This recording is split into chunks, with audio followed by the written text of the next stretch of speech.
ಬಿದ್ದ ಶಬ್ದಕ್ಕೆ ಬೃಂದ ಬೆಚ್ಚಬಿದ್ದು ಎದ್ದು ನೋಡ್ತಾಳೆ. ಲಕ್ಷ್ಮಿ ಬಾಗಿಲೆ ತಗಲಿ ಮುಂದೆ ಬಿದ್ದಿರೋದ್ರಿಂದ ಅಮ್ಮ ಅಂದ್ ಆತಂಕದಿಂದ ಅಳತ್ರಕ್ಕೆ ಹೋಗಿ ಭುಜ ಹಿಡಿದು ಮೆಲ್ಲಗೆ ಎಬ್ಸ್ಕೊ ಬಂದು ಮಂಚದ ಮೇಲೆ ಕೂರಿಸ್ತಾಳೆ. ಲಕ್ಷ್ಮಿ ಕಾಲಿನ ನೋವು ಒದ್ದಾಡ್ತಿದ್ರೆ ಬೃಂದ ನೆಲದ ಮೇಲೆ ಕೂತು ಕಾಲನ್ನ ಮಡಿಲಲ್ಲಿಟ್ಕೊಂಡು ಬಿದ್ದ ತಕ್ಷಣ ಊದ್ಕೊಂಡಿರೋ ಕಾಲನ್ನ ನೋಡ್ಕೊಂಡು ನಡಿಬಾರ್ದೇನಮ್ಮ, ಈಗ ನೋಡಿ ಎಷ್ಟು ಪೆಟ್ಟಾಗಿದೆ ಅಂತ ದುಃಖದಿಂದ ಹೇಳ್ತಾ ಕಾಲನ್ನು ಸ್ಟೂಲ್ ಮೇಲಿಟ್ಟು ಕಬೋರ್ಡ್ನಲ್ಲಿರೋ ನೋವು ನಿವಾರಕ ಸ್ಪ್ರೇ ತಂದು ಕಾಲಿನ ಮೇಲೆ ಹೊಡೆದು ಬಾಟಲಿಯನ್ನು ಪಕ್ಕದಲ್ಲಿ ಇಡ್ತಾಳೆ. ಪರವಾಗಿಲ್ಲ ಬೃಂದ, ಈಗ ಸ್ವಲ್ಪ ಪರವಾಗಿಲ್ಲ. ನೀನು ಆ ಕೆಲವು ಪುಸ್ತಕಗಳನ್ನ ತೆಗೆದುಕೊಂಡು ಹೋಗಿ ಅವ್ರು ಕೊಡೋಗು, ಅವ್ರು ಕೆಳಗೆ ಇದ್ದಾರೆ ಇನ್ನೂ. ಹಾಂ ಸರಿ ಅಮ್ಮ, ನಾನು ಹೋಗ್ಬಿಟ್ಟು ಕೊಟ್ಬಿಟ್ಟು ಬರ್ತೀನಿ, ನೀನು ಸ್ವಲ್ಪ ಹೊತ್ತು ಇಲ್ಲೇ ಮಲಗು ಅಂತ ಆಕೆಯನ್ನು ಮಲಗಿಸಿ ಕಾಲಿನ ಕೆಳಗೆ ದಿಂಬಿಟ್ಟು ಬಿದ್ದ ಪುಸ್ತಕಗಳನ್ನೆಲ್ಲ ತೆಗಿತಾ ಒಂದರ ಮೇಲೆ ಒಂದನ್ನು ಇಡ್ತಿದ್ರೆ ಒಂದು ಪುಸ್ತಕದಲ್ಲಿ ಮಾತ್ರ ಉಲ್ಟ ಬಿದ್ದಿರುತ್ತೆ. ಅದನ್ನು ತೆಗೆಯೋದಕ್ಕೆ ಮುಚ್ಚೋದಕ್ಕೆ ಹೋಗಿ ಅದರಲ್ಲಿರೋ ಪುಟಗಳನ್ನ ನೋಡಿ ಹಾಗೇ ನಿಂತು ಬಿಡ್ತಾಳೆ. ತಾನು ನೋಡಿದ ನಿಜನಾ ಸುಳ್ಳೋ ಅಂದ್ಕೊಂಡು ಮತ್ತೆ ಪುಸ್ತಕ ತೆರೆದು ನೋಡ್ತಾ ಇದ್ದಂತೆ ಮಧ್ಯದ ಇರೋವಂಥ ಪುಟಕಗಳಲ್ಲಿ ಸೂರ್ಯ ಬರೆದಿರೋದು ನೋಡಿ ಆ ಪುಸ್ತಕವನ್ನು ತೆಗೆದುಕೊಂಡು ಒಂದು ಟೇಬಲ್ ಮೇಲಿಟ್ಟು ಉಳಿದವುಗಳನ್ನ ತೆಗೆದುಕೊಂಡು ಕೆಳಗೆ ಹೋಗ್ತಾಳೆ. ಹೊರಗಿರೋ ನಕುಲನನ್ನು ನೋಡಿ ನಕುಲ ಅಂತ ಕರೀತಾಳೆ. ಬೃಂದಮ್ಮ ಹೇಳು ಅಂತ ಅವನು ಬರ್ತಾ ಇದ್ದಂತೆ ಅವನಿಗೆ ಪುಸ್ತಕಗಳನ್ನ ಕೊಟ್ಟು ಈರುಳ್ಳಿಯನ್ನು ತಂದು ಅಡುಗೆ ಮನೆಯಲ್ಲಿ ಇಡೋದಕ್ಕೆ ಹೇಳಿ ಮೇಲೆ ಹೋಗ್ಬಿಡ್ತಾಳೆ. ಲಕ್ಷ್ಮಿ ಮಲಗಿರೋದು ನೋಡಿ ಮೇಜಿನ ಮೇಲಿರೋ ಪುಸ್ತಕದ ಜೊತೆಗೆ ಫೋನ್ ಕೂಡ ತೆಗೆದುಕೊಂಡು ಹಾಲಿಗೆ ಬಂದು ಯಾರೂ ಇಲ್ಲ ಅಂತ ಕಂಡು ಸೋಫಾದಲ್ಲಿ ಮಲಗಿ ಪುಸ್ತಕ ತೆಗೆದು ಸೂರ್ಯ ಬರೆದಿರೋ ವಿಷಯವನ್ನು ಓದ್ತಾಳೆ. ನೀನು ಎಂದಾದರೂ ಲೋನ್ಲಿ ಅಂತ ಅನಿಸಿದ್ರೆ ಒಬ್ಬ ಗೆಳೆಯನಾಗಿ ನಾನು ನಿನ್ನ ಜೊತೆಯಾಗಿರ್ತೀನಿ. ನೀನು ನಂಬಿದ್ರೆ ಸಮಯದ ಬಗ್ಗೆ ಯೋಚಿಸ್ದೆ ಯಾವಾಗ ಬೇಕಾದರೂ ನೀನು ಫೋನ್ ಮಾಡಿ ಮಾತಾಡಬಹುದು. ಇದು ನನ್ನ ಸಂಖ್ಯೆ ಅಂತ ತನ್ನ ದೂರವಾಣಿ ಸಂಖ್ಯೆ ಬರೆದಿಟ್ಟು ಸೂರ್ಯ ಅಂತ ತನ್ನ ಹೆಸರು ಬರೀತಾನೆ. ಬೃಂದ ಸೂರ್ಯನ ಹೆಸರನ್ನು ಸವರ್ತಾ ಆತನನ್ನು ನೆನಪಿಸ್ಕೊಳ್ತಿದ್ದಂತೆ ಸಣ್ಣದಾಗಿ ನಗು ಬರುತ್ತೆ. ಅದು ತನಗೆ ಅರಿವಿಗೆ ಬರೆದಿದ್ರೂ ಸಂಖ್ಯೆ ನೋಡಿ ಫೋನನ್ನು ಕೈಗೆತ್ಕೊಳ್ತಾಳೆ.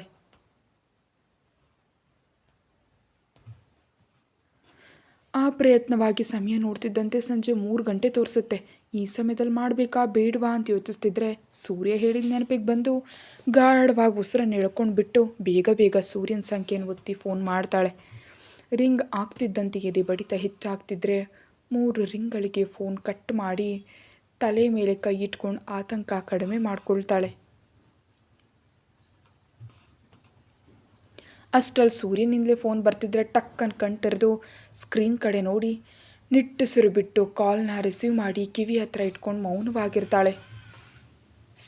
ಸ್ಟೇಷನ್ನಲ್ಲಿರೋ ಸೂರ್ಯನಿಗೆ ಬೃಂದಾಳಿಂದ ಮಿಸ್ಡ್ ಕಾಲ್ ಬಂದಿರೋದ್ರಿಂದ ಫೋನನ್ನು ಓಪನ್ ಮಾಡಿ ನೋಡ್ತಾನೆ. ಟ್ರೂ ಕಾಲರ್ನಲ್ಲಿ ಬೃಂದಾ ಹೆಸರು ಇರೋದ್ರಿಂದ ಅಬ್ಬೋ ಮೇಡಮ್ಗೆ ಈಗ ನೆನಪಾಯ್ತಾ ಅಂದ್ಕೊಳ್ತಾ ಮರಳಿ ಫೋನ್ ಮಾಡಿ ಬರ್ತಿರೋ ಕಾಲರ್ ಟ್ಯೂನ್ ಹಾಡನ್ನು ಕೇಳಿ ಕಿರಿಕಿರಿ ಅನುಭವಿಸ್ತಾನೆ.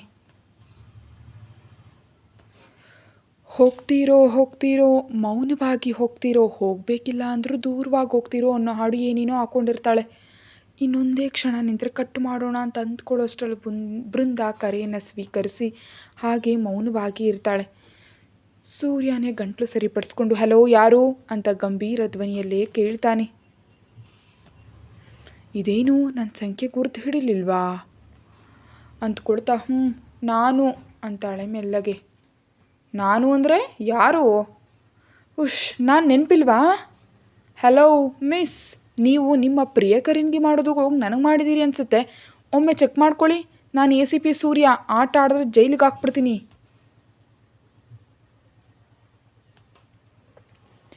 ಇರಿ ಸೂರ್ಯ, ನಾನು ಯಾರಂತ ತಿಳಿದು ಹೀಗೆ ಮಾತಾಡ್ತಿದ್ಯಾ ಅಲ್ವಾ? ಹೆಸರು ಹೇಳಿದೆ ಗೊತ್ತು ಅಂದರೆ ಏನಾಗಬೇಕು? ಅಷ್ಟಕ್ಕೂ ನೀನು ಯಾರು? ಆ ಮಾತಿಗೆ ಕೋಪ ಬಂದು ನಾನು ಬೃಂದ ಅಂತ ಗಟ್ಟಿಯಾಗಿ ಕಿರ್ಚ್ತಾಳೆ. ಆಕೆ ಕರೆಯಲ್ಲಿರೋ ಕೋಪಕ್ಕೆ ಸಣ್ಣದಾಗಿ ನಗ್ತಾ ಮತ್ತೆ ಮಾಮೂಲಿ ಆಗ್ತಾ ಬೃಂದ ಅಂದರೆ ನೀನು ಸೊಳ್ಳೆಗಳು ಹೆಚ್ಚಾಗಿರೋ ಏರಿಯಾದಲ್ಲಿರೋ ಬೃಂದಾನ ಅಂತಲೇ ಬೇಕಂತಲೇ ಅಲ್ಲ ಅಂತಾಳೆ ಆಕ್ರೋಶದಿಂದ. ಹಾಗಾದರೆ ಅದ್ಯಾವುದೋ ಕಬ್ಜ ಕೇಸ್ನಲ್ಲಿ ಸಿಕ್ಕಿಬಿದ್ದ ಶಂಕರ್ ಹೆಂಡತಿ ಬೃಂದಾನ? ಛೇ ಅಲ್ಲ, ನಾನು ಲಕ್ಷ್ಮೀಪುರದ ಪಾಂಡವ್ರ ಮಗಳು, ನೀನು ತಾಳಿ ಕಟ್ಟಿದ ನಿನ್ನಪ್ಪ ಅಂತ ಹಾಗೆ ನಿಲ್ಲಿಸ್ಬಿಡ್ತಾಳೆ. ಬೃಂದ ಏನು ಹೇಳೋದಕ್ಕೆ ಬಯಸಿದಾಳೆ ಅಂತ ಅರ್ಥ ಆಗಿ, ಓಹೋ ಹೆಂಡ್ತಿ ಬೃಂದಾದೇವಿಯವರೇ, ಇಷ್ಟು ದಿನಗಳಿಗೆ ನೆನಪಾಯ್ತಾ? ಅದೆಲ್ಲ ಸರಿ ತಾನೆ ಅಂತ ಕೇಳ್ತಾನೆ. ಹ್ಞೂ. ಅರೆ, ಇಲ್ಲಿವರೆಗೆ ದಡದಡ ಅಂತ ಮಾತಾಡಿದೆ, ಈಗೇನಾಗ್ಬಿಡ್ತು? ನಿನಗೆ ನನ್ನನ್ನು ಬಿಟ್ಟು ಇಷ್ಟು ಜನ ಬೃಂದ ಗೊತ್ತಾ ಅಂತ ಸ್ವಲ್ಪ ಕೋಪದಿಂದ ಕೇಳ್ತಾ ಇದ್ದರೆ, ಬೃಂದಾಳ್ ಕೋಪಕ್ಕೆ ನಗು ತಡ್ಕೊಳ್ತಾ, ನಾನು ಪೊಲೀಸ್ ಬೃಂದ, ಎಲ್ಲೆಲ್ಲಿಯೂ ಸುತ್ತ ಕೇಸ್ಗಳನ್ನ ವಹಿಸ್ಕೊಡ್ತಿರ್ತೀನಿ, ಇನ್ನೂ ತಿಳಿದೇ ಇರುತ್ತಾ? ಅದೇ ನೀನು ಆರಂಭದಲ್ಲಿ ಹೇಳಿದರೆ ಸುಲಭವಾಗಿ ಅರ್ಥ ಆಗ್ತಿತ್ತು ಅಂತ ಹೇಳ್ತಾನೆ. ಕನಿಷ್ಠ ನನ್ನ ಧ್ವನಿಯಲ್ಲಾದರೂ ಗುರುತು ಹಿಡಿಬೇಕಲ್ವಾ ಅಂದ್ಕೊಂಡು ಮೌನವಾಗಿರ್ತಾಳೆ. ಏನು ಬೃಂದ ಮಾತಾಡ್ತಿಲ್ಲ, ಕೋಪ ಬಂತಾ? ನನಗ್ಯಾಕೆ ಕೋಪ, ನೀವೇನೋ ಕೆಲಸದಲ್ಲಿರೋ ಆಗಿದೆ, ಬಾಯ್ ಅಂತ ಹೇಳಿ ಫೋನ್ ಕಟ್ ಮಾಡೋದಕ್ಕೆ ಹೊರಡ್ತಾ ಇದ್ದರೆ, ಹೇಯ್ ಬೃಂದ ತಡಿ, ನೀನೇನೋ ಹೇಳಬೇಕಂತ ಮಾಡಿದೀಯಲ್ವಾ, ಏನಂತ ಹೇಳು ಅಂತಾನೆ ಹಾಗೆ ಸಹಜವಾಗಿ. ಸೂರ್ಯ ಹಾಗೆ ಕೇಳ್ತಿದ್ರೆ ಏನೋ ವಿಚಿತ್ರ ಅನಿಸುತ್ತೆ ಬೃಂದಾಗೆ. ಬೃಂದಾ, ಹಾಂ ಹೇಳು, ಏನಂತ? ಏನೂ ಇಲ್ಲ. ಮತ್ತೆ ಸಂಖ್ಯೆ ಬರೆದಿಟ್ಟು ಇಷ್ಟು ದಿನಗಳ ಮೇಲೆ ಕರೆ ಮಾಡಿದೆ ಅಂದರೆ ಇಲ್ಲಿವರೆಗೆ ನನ್ನನ್ನು ಮರ್ತೇ ಬಿಟ್ಟಿದ್ಯಾ ನೀನು? ಅಯ್ಯೋ ಹಾಗೇನಿಲ್ಲ ಸೂರ್ಯ, ನೀನು ಫೋನ್ ನಂಬರ್ ಬರೆದು ಹೋಗಿದ್ದು ನನಗೆ ಗೊತ್ತಾಗಲಿಲ್ಲ ಅಷ್ಟೇ. ಹೌದಾ, ಹಾಗಾದರೆ ನನ್ನ ಜೊತೆ ಫ್ರೆಂಡ್ಶಿಪ್ ಓಕೆನಾ? ಅದಕ್ಕೆ ಅಲ್ವಾ ಫೋನ್ ಮಾಡಿದ್ದು. ಸರಿ, ಇನ್ನು ಏನು ಸಮಾಚಾರ ಅಂತ ಸಹಜವಾಗಿ ಮಾತಾಡ್ತಾನೆ. ಬೃಂದ ಕೂಡ ಮೊದಲಿಗೆ ಸ್ವಲ್ಪ ಮುಜುಗರ ಪಟ್ಕೊಂಡ್ರೂ ಕೂಡ ನಂತರ ಮುಕ್ತಳಾಗಿ ಮಾತಾಡ್ತಾಳೆ. ಹೀಗೆ ಅರ್ಧ ಗಂಟೆವರೆಗೆ ಸಾಗಿದ ಮಾತುಗಳು ಕೊನೆಯಲ್ಲಿ ಸೂರ್ಯ, ಅಮ್ಮ ನಿನ್ನ ಜೊತೆ ಮಾತಾಡಬೇಕು ಅಂತ ಅಂತಿದ್ರು ಅಂತ ಅಂದಾಗ, ಹಾಗಾದರೆ ರಾತ್ರಿಗೆ ನಿನಗೆ ಬಿಡುವಿದೆಯಾ ಅಂತ ಕೇಳ್ತಿದ್ರೆ, ಖಂಡಿತ ತಪ್ಪದೆ ಮಾತಾಡ್ತೀನಿ, ರಾತ್ರಿ ನಾನೇ ಕಾಲ್ ಮಾಡ್ತೀನಿ ಸರಿನಾ ಅಂತಾನೆ. ಸರಿ ಬಾಯ್ ಅಂತ ಹೇಳಿ ಫೋನ್ ಕಟ್ ಮಾಡ್ತಾಳೆ. ಸೂರ್ಯ ಕೂಡ ಬಾಯ್ ಹೇಳಿ ಕೆಲಸದಲ್ಲಿ ಮುಳುಕೊಂತಾನೆ. ಬೃಂದಾಳ ಮನಸ್ಸು ಸ್ವಲ್ಪ ಹಗುರವಾದಂತನಿಸಿ ಆಗ ಸೂರ್ಯ ಹೇಳ್ಕೊಟ್ಟು ಪಾಯಸ ನೆನಪಿಗೆ ಬಂದು ಅಡುಗೆ ಮನೆಗೆ ಬರ್ತಾಳೆ. ಫ್ರಿಜ್ನಲ್ಲಿದ್ದ ಹಾಲು ತೆಗೆದು ಸೂರ್ಯ ಹೇಳಿದ ಪಾಯಸ ಮಾಡೋ ವಿಧಾನವನ್ನು ಹಾಗೆಯೇ ನೆನಪು ಮಾಡ್ಕೊಳ್ತಾ ಒಂದೊಂದೇ ಪದಾರ್ಥಗಳನ್ನ ಜಾಗರೂಕತೆಯಿಂದ ಹಾಕಿ ಅರ್ಧ ಗಂಟೆಯಲ್ಲಿ ಪಾಯಸವನ್ನು ಸಿದ್ಧಪಡಿಸ್ತಾಳೆ. ಸಂಪೂರ್ಣವಾಗಿ ಮುಗೀತಿದ್ದಂತೆ ಚೆನ್ನಾಗಿ ಬರ್ತಿರೋ ಸುವಾಸನೆ ಆಸ್ವಾದಿಸ್ತಾ ಸ್ವಲ್ಪ ಸಂತೋಷಪಟ್ಟು ಪಾಯಸವನ್ನು ಒಂದು ಬೌಲಿಗೆ ಹಾಕ್ಕೊಂಡು ಹಾಲಿಗೆ ಬರ್ತಾ ಇದ್ದಂತೆ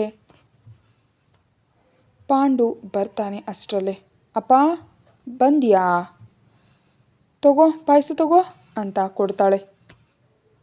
ಮೊದಲು ನೀರು ಕೊಡು ಬೃಂದ, ನಿಮ್ಮಮ್ಮ ಎಲ್ಲಿಗೋಟೋಗಿ ಸತ್ತೋಗ್ಬಿಟ್ಟಿದ್ದಾಳೆ. ಅಮ್ಮ, ಅದು ಅಮ್ಮ ಬಿದ್ದೋಗ್ಬಿಟ್ಲು, ಕಾಲಿಗೆ ಪೆಟ್ಟಾಗ್ಬಿಟ್ಟಿದೆ, ಅದಕ್ಕೆ ನಾನು ಕೋಣೆಯಲ್ಲೇ ಮಲಗಿಸಿದ್ದೀನಿ. ಇದಕ್ಕೆ ಕಣ್ಣು ನೆತ್ತಿ ಮೇಲಿದ್ಯಾ, ಆಗಾಗ ಪೆಟ್ಟು ತಿಂದು ಸಾಯ್ತಾನೆ ಇರ್ತಾಳೆ, ಮೊದಲು ಹೋಗಿ ಅವಳನ್ನ ಎಬ್ಸು ಅಂತ ಅಸಹನೆಯಿಂದ ಅಂತಾನೆ. ಪಾಂಡುವಿನ ವರ್ತನೆ ಚೆನ್ನಾಗಿ ಗೊತ್ತಿರೋ ಕಾರಣದಿಂದ ಏನೂ ಹೇಳಲಾಗದೆ ಕಪ್ ಅಲ್ಲೇ ಇಟ್ಟು ತಾಯಿ ಹತ್ರ ಹೋಗ್ತಾಳೆ. ಮಲಗಿರೋ ಲಕ್ಷ್ಮಿಯನ್ನು ನೋಡಿ ಇಷ್ಟು ವರ್ಷಗಳಿಂದ ಪಾಂಡುವಿನೊಂದಿಗೆ ಹೇಗೆ ಸಂಸಾರ ಮಾಡ್ತಿದ್ದಾಳು ಅಂತ ಮೊದಲ ಬಾರಿಗೆ ಯೋಚಿಸ್ತಾ ಅಮ್ಮ ಅಂತ ದುಃಖದಿಂದ ಕರಿತಾ ಇಬ್ಬಿಸ್ತಾಳೆ.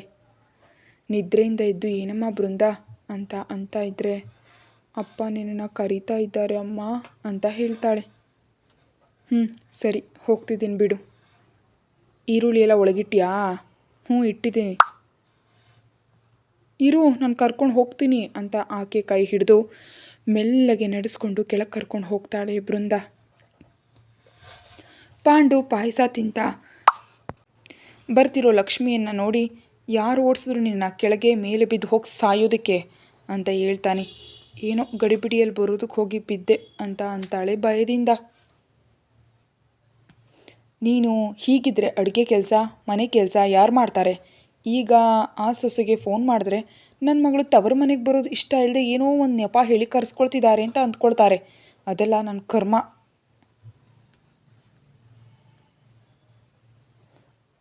ಹಾಗೆ ಯಾಕಂತೀಯಪ್ಪ? ಅಮ್ಮ ಬೇಕಂತ ಬೀಳಲಿಲ್ವಲ್ಲ, ಮತ್ತು ಆಕೆನ ಯಾಕೆ ಬೈತಿದ್ಯಾ? ಆ ಕೆಲಸಗಳನ್ನೆಲ್ಲ ನಾನು ಮಾಡ್ತೀನಿ ಬಿಡು, ಅದಕ್ಕೇನ ಯಾಕೆ ಕರೆಸೋದು? ಮಗಳ ಮಾತಿಗೆ ಆಶ್ಚರ್ಯವಾಗುತ್ತೆ. ಯಾಕಂದರೆ ಅಂಜುವನ್ನು ಇಲ್ಲಿವರೆಗೆ ಅತ್ತಿಗೆ ಅಂತ ಕರೆದಿಲ್ಲ ಆಕೆ. ಅಡುಗೆ ಮನೆಯಲ್ಲಿ ಕೆಲಸ ಅಂದರೆ ಅಷ್ಟಕ್ಕಷ್ಟೇ. ಅಂಥದ್ರಲ್ಲಿ ಮೊದಲ ಬಾರಿಗೆ ಆಗನ್ನೋ ಅಷ್ಟರಲ್ಲಿ ಸ್ವಲ್ಪ ಆಘಾತ ಆಗ್ಬಿಡುತ್ತೆ. ನಿನಗೆ ಅಡುಗೆ ಬರಲ್ಲ ಬೃಂದ, ನೀನು ಹೇಗೆ ಮಾಡ್ತೀಯಾ ಅಂತ ಗದರಿ ಕೇಳ್ತಾನೆ. ಅಮ್ಮ ಹೇಳ್ಕೊಡ್ತಾರಪ್ಪ, ಹಾಗೆ ಮಾಡ್ತೀನಿ. ಆದರೂ ಕಾಲು ಜಸ್ಟ್ ಹುಡುಕಿದೆ ಅಷ್ಟೇ, ಮುರಿದೋಗ್ಬಿಟ್ಟಿಲ್ಲ. 1-2 ದಿನ ವಿಶ್ರಾಂತಿ ತೊಗೊಂಡ್ರೆ ಸಾಕು. ಈ ವಿಷಯಕ್ಕೆ ಅಣ್ಣನವ್ರನ್ನ ಕರೆಸೋದು ಸರಿಯಲ್ಲ. ಏನೇ ಆಗಲಿ ಹೇಗಾದರೂ ಮಾಡಿ ಸಾಯ್ರಿ, ನಿಮ್ಮಿಷ್ಟ ಅಂತ ಸಿಡಿಮಿಡಿಗೊಳ್ತಾ ಕೋಣೆಗೆ ಹೊರಟೋಗ್ತಾನೆ.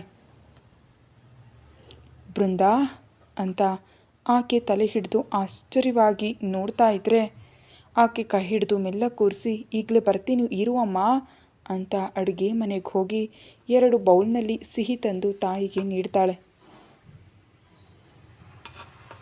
ಈಗ ಯಾಕೆ ಮಾಡಿದೆ ಬೃಂದಾ ಅಂತ ಕೇಳ್ತಾ ಸ್ವಲ್ಪ ಬಾಯಿಗೆ ಹಾಕೊತಾಳೆ ಲಕ್ಷ್ಮಿ. ಸುಮ್ಮನೆ ಅಮ್ಮ, ಮಾಡಬೇಕನ್ನಿಸ್ತು, ಹೇಗಿದೆ ಅಂತ ಕುತೂಹಲದಿಂದ ಕೇಳ್ತಿದ್ರೆ, ಒಂದೇ ಬಾರಿಗೆ ಕಲ್ತ್ಕೊಂಡ್ಬಿಟ್ಯಾ, ತುಂಬ ಚೆನ್ನಾಗಿ ಮಾಡಿದ್ಯಾ ಬೃಂದಾ, ನೀನು ಮನಸ್ಸಿಟ್ರೆ ಅಡುಗೆ ಕೂಡ ಬೇಗ ಕಲ್ತ್ಬಿಡ್ತೀಯಾ ಅಂತ ಅಂತಾರೆ ಮೆಚ್ಚುಗೆಯಿಂದ. ತನ್ನಂತಾನು ಕಾರ್ಯನಿರತವಾಗಿಟ್ಕೊಳ್ಳೋದಕ್ಕೆ ಅಡುಗೆ ಮಾಡೋದು ಒಳಿತು ಅಂತ ಇಂದಿನಿಂದ ನಾನೇ ಅಡುಗೆ ಮಾಡ್ತೀನಮ್ಮ, ಕಾಲೇಜ್ ಆರಂಭ ಆಗೋಷ್ಟರಲ್ಲಿ ಎಲ್ಲ ಕಲ್ತ್ಕೊಂಡ್ಬಿಡ್ತೀನಿ ಅಂತ ಸಿಹಿ ತಿಂತಾಳೆ. ನನ್ನ ತಾಯಿ, ನಿನ್ನಲ್ಲಿ ಈ ಬದಲಾವಣೆಗಾಗಿ ಇಷ್ಟು ದಿನ ಕಾಯ್ತಿದ್ದೆ. ಸಂಜುವಿನಲ್ಲಿಯೂ ಬದಲಾವಣೆ ಬಂದರೆ ಈ ಜೀವನಕ್ಕೆ ಇನ್ನೇನು ಬೇಡ ಅಂತ ಕಣ್ಣೀರನ್ನು ಹಾಕ್ತಾಳೆ. ಸಂಜು ನೆನಪಿಗೆ ಬರ್ತಿದ್ದಂತೆ ಬೃಂದಾಳ ಮನಸ್ಸು ಕೂಡ ನೋವಿನಿಂದ ನರಳುತ್ತೆ. ಇನ್ನು ಆ ವಿಷಯ ಬಿಟ್ಬಿಡಮ್ಮ, ನೀನು ತಿನ್ನು. ಹಾಗೆ ಸೂರ್ಯ ಅವರು ಫೋನ್ ಮಾಡಿದರು. ಹೌದಾ, ಒಳ್ಳೆ ಮಾತು ಹೇಳಿದೆ. ಹಾಂ, ರಾತ್ರಿ ನಿನ್ನೊಂದಿಗೆ ಮಾತಾಡ್ತೀನಿ ಅಂತ ಹೇಳಿದ್ದಾರೆ. ಆದರೆ ಹೆಚ್ಚು ಕಿರಿಕಿರಿ ಮಾಡಬೇಡ, ಸರಿನಮ್ಮ? ಸರಿ ಬೃಂದಾ ಅಂತ ಸ್ವಲ್ಪ ಮಾತಾಡ್ತಾ ಬೃಂದ ಒಂದೊಂದೇ ಕೆಲಸ ಮಾಡ್ತಾ ಇರ್ತಾಳೆ. ರಾತ್ರಿ ಬೃಂದ ಅಡುಗೆ ಎಲ್ಲ ಮಾಡಿ ಮುಗಿಸಿದ ಮೇಲೆ ಮೂವರು ಕೂತು ತಿಂತಿದ್ರೆ ಅಷ್ಟರಲ್ಲಿ ಬೃಂದಾಳ ಫೋನ್ ರಿಂಗ್ ಆಗುತ್ತೆ. ಪರದೆ ಮೇಲೆ ಫ್ರೆಂಡ್ ಅಂತ ಕಾಣಿಸ್ತಿದ್ರೆ ಅಮ್ಮ ಸೂರ್ಯ ಅವರು ಅಂತ ಫೋನ್ ಸ್ವೀಕರಿಸಿ ಹಲೋ ಅಂತ ಅಂತಾಳೆ. ಏನು ಮಾಡ್ತಿದ್ಯಾ ಬೃಂದಾ? ಪಾಂಡು ಲಕ್ಷ್ಮಿ ತಿನ್ನೋದನ್ನು ನಿಲ್ಲಿಸಿ ಬೃಂದಾಳ ಕಡೆ ನೋಡ್ತಾರೆ. ತಿಂತಿದ್ದೀವಿ, ನೀನು? ಇನ್ನೂ ಮನೆಗೆ ಹೋಗಿಲ್ಲ. ಎಲ್ಲಿ? ಅಮ್ಮನಿಗೆ ಕೊಡು. ಹಾಂ ಅಮ್ಮ ತಗೋ ಅಂತ ಫೋನನ್ನು ಲಕ್ಷ್ಮಿಗೆ ಕೊಡ್ತಾಳೆ.